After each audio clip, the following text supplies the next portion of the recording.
মুহূর্তের মধ্যে একটা বাতাস এসে পুরো বাসটা দুটুকরো করে দেয়। বাসে থাকা স্টুডেন্টরাও দুটুকরো হয়ে যায়।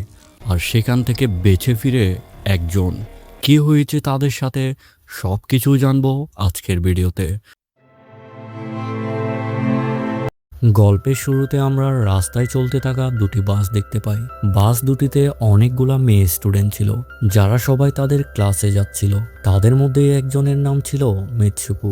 দেখতে সে অনেক সুন্দর ছিল এবং নিজের নোটবুকে কিছু লিখছিল। তখন তার বন্ধুরা তাকে বলতে থাকে, তুমি কি সবসময় শুধু লিখেই যাও? এই বাস দুটিতে অনেকগুলা মেয়ে স্টুডেন্ট ছিল, যারা সবাই তাদের ক্লাসে যাচ্ছিল। তাদের মধ্যে একজনের নাম ছিল মিৎসুকু। দেখতে সে অনেক সুন্দর ছিল এবং নিজের নোটবুকে কিছু লিখছিল। তখন তার বন্ধুরা তাকে বলতে থাকে, তুমি কি সবসময় শুধু লিখেই যাও? এই নোট বানিয়ে কি হবে? দেখো সবাই কত মজা করছে, তুমি কেন করছো না? এই কথা বলেই তার এক বন্ধু নোটবুকটা ছিনিয়ে নেয়।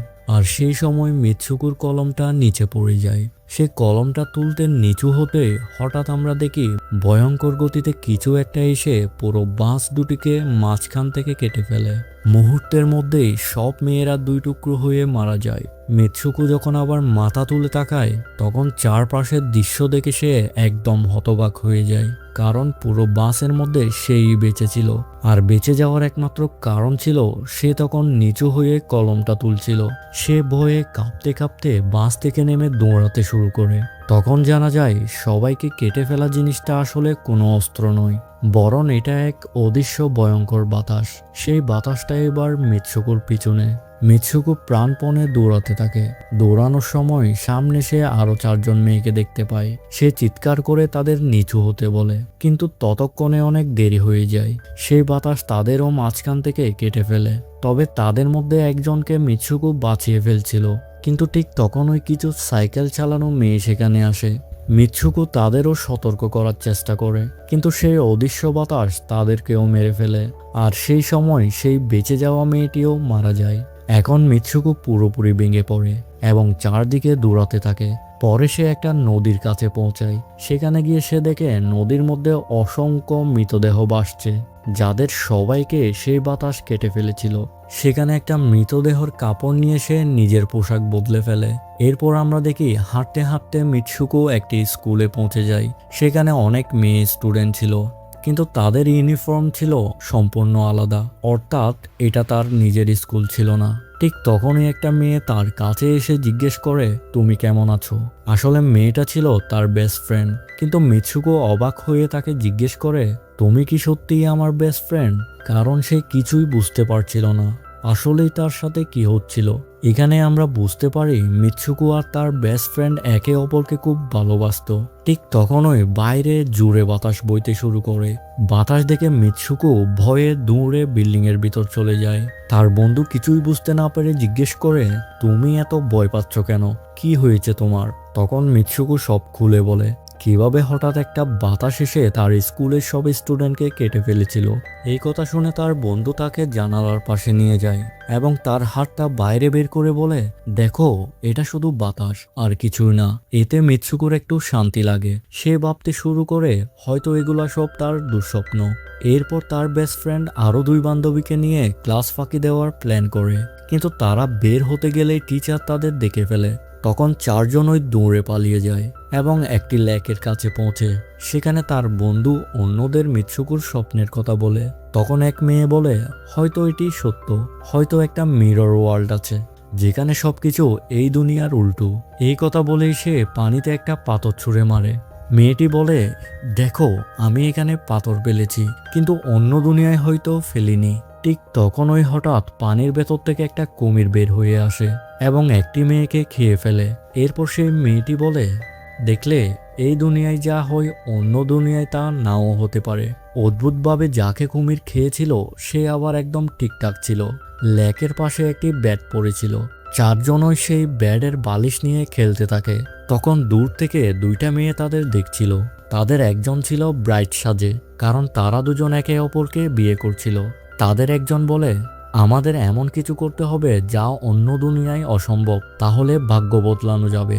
এরপর সবাই আবার স্কুলে ফিরে ক্লাসে যায়। কিছুক্ষণ পর মিৎসুকু দেখে তার পাশে একটি বালিশ পড়ে আছে। সে বালিশটা তুলতে নিচু হতেই হঠাৎ টিচার পুরো ক্লাসে গুলি চালাতে শুরু করে। মিৎসুকো যখন আবার উপরে তাকায় তখন দেখে ক্লাসের সব মেয়েরা মারা গেছে, আর আগের বারের মতো এবারও সে বেঁচে গেছে।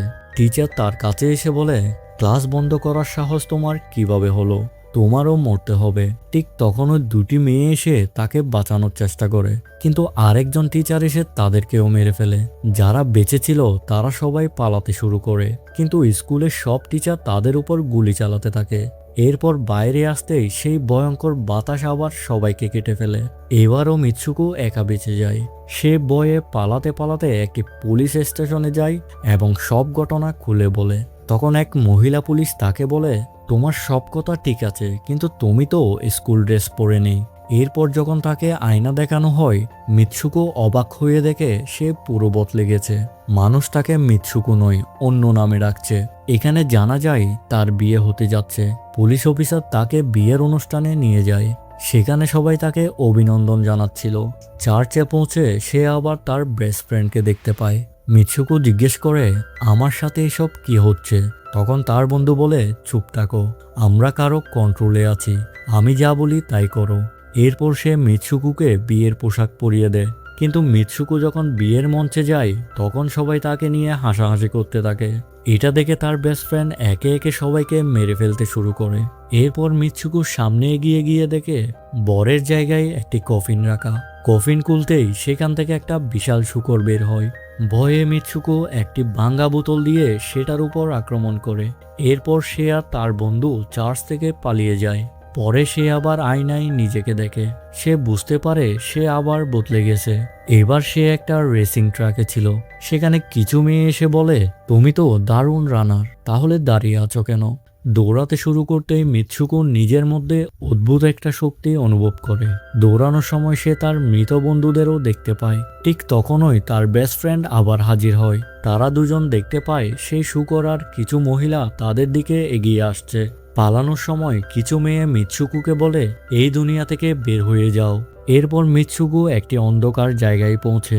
সেখানে কিছু স্টুডেন্ট তাকে বলে, আমরা সবাই মৃত, এবার তোমাকেও মারবো। কিন্তু তখন তার বেস্ট ফ্রেন্ড এসে তাদের মেরে ফেলে আর মিৎসুকোকে নিয়ে পালিয়ে যায়। সে মিৎসুকোকে নিজের নাম জোরে জোরে বলতে বলে।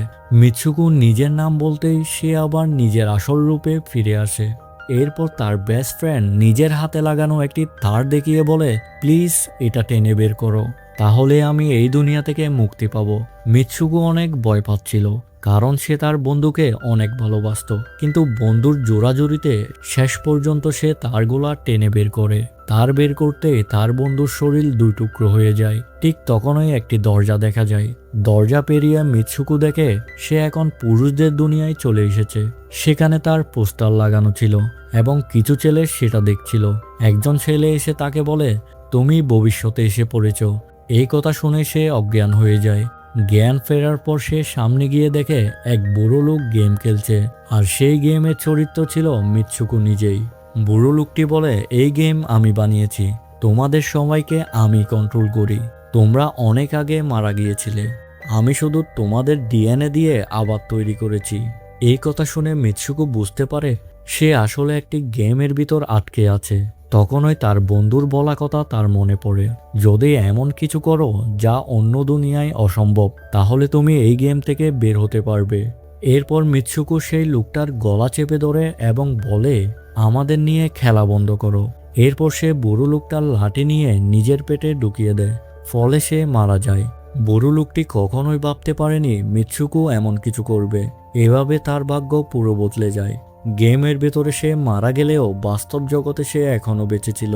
সেখানে দেখানো হয় মিৎসুকোর বাকি চরিত্রগুলো নিজেদের মেরে ফেলে। সব শেষে মিৎসুকোকে বরফের মধ্যে শুয়ে থাকতে দেখা যায়। এবার সে নিজের বাস্তব জগতে ফিরে এসেছে। আর এইভাবেই শেষ হয় এই মাথা ঘুরিয়ে দেওয়ার গল্পটা। তো গল্প কেমন লেগেছে অবশ্যই কমেন্টে জানাবে।